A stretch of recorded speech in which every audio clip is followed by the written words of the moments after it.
আপনাকে ছিল আমি মোস্তফা আজহারী। আমি আপনার কাছে একটা জানতে চাই, আপনি কি মনে করেন যে এখানে থানার গাফিলতি ছিল? এই বিষয়ে কোনো মন্তব্য তো আমি এখন দিতে পারবো না। এখন দিতে পারবেন না? আচ্ছা, আইনজ্ঞ হিসাবে আপনি তো আইনের মানুষ, আপনি বলেন একটা মানুষকে এভাবে মারার পরে বিনা চিকিৎসা কি থানা আটকা রাখতে পারে? এটা আমরা তদন্ত দেখবো, না রাখতে পারে কিনা, রাখার অধিকার আইনে আছে কিনা? মনে করেন উনি রাখে নাই, আমি জিজ্ঞেস করতেছি রাখার অধিকার আছে কিনা, তদন্ত বেরিয়ে আসবে। এবং অধিকার আছে কিনা আইনের মানুষের বলেন, আইন আছে কিনা বলেন না, তদন্ত বেরিয়ে আসবে। তদন্তে বের হয়ে আসবে। আচ্ছা, যারা এই হত্যাকাণ্ডের সাথে জড়িত তাদেরকে কি এখন পর্যন্ত আপনারা শনাক্ত করছেন? আমরা তো মাত্র অভিযোগ পেলাম, আমরা দেখি। আচ্ছা, তো কালকে সাথে সাথে তাকে গ্রেফতার করলেন, আর আজকে এত সময় হয়ে গেল এখনো তাদেরকে গ্রেফতার কেন করলেন না? আমরা অভিযোগটা পাইছি, আমরা তদন্ত করি। কালকে কারা অভিযোগ দিছিল? কালকে তো কেউ লিখিত অভিযোগ দেয় নাই। আচ্ছা, একটু প্লিজ।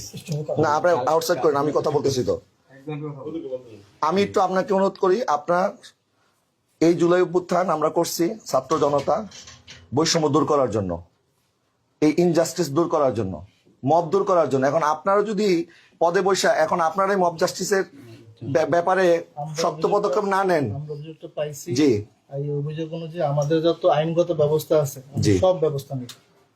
এটা আপনি দেশবাসীকে কথা দিতে হবে যে আপনারা সব ব্যবস্থা নেবেন। আমরা আপনাদেরকে আর বিশ্বাস করতে পারতেছি না, কারণ কালকে যদি আপনারা আমার ভাইকে সুষ্ঠু চিকিৎসা ব্যবস্থা করতেন তাহলে আজকে সে মারা যাইতো না।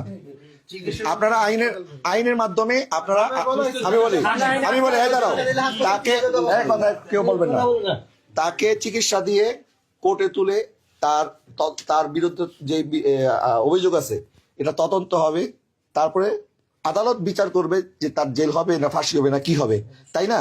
কিন্তু আপনারা এখন দোষ দিতেছেন, পুলিশ বলতেছে ডাক্তার ঠিকভাবে আমাদেরকে প্রেসক্রাইব করে নাই, ডাক্তার বলছে যে কোনো অসুবিধা নাই, শুধুমাত্র তারে কয়েকটা ব্যথার ওষুধ দিয়ে ছেড়ে দিছে।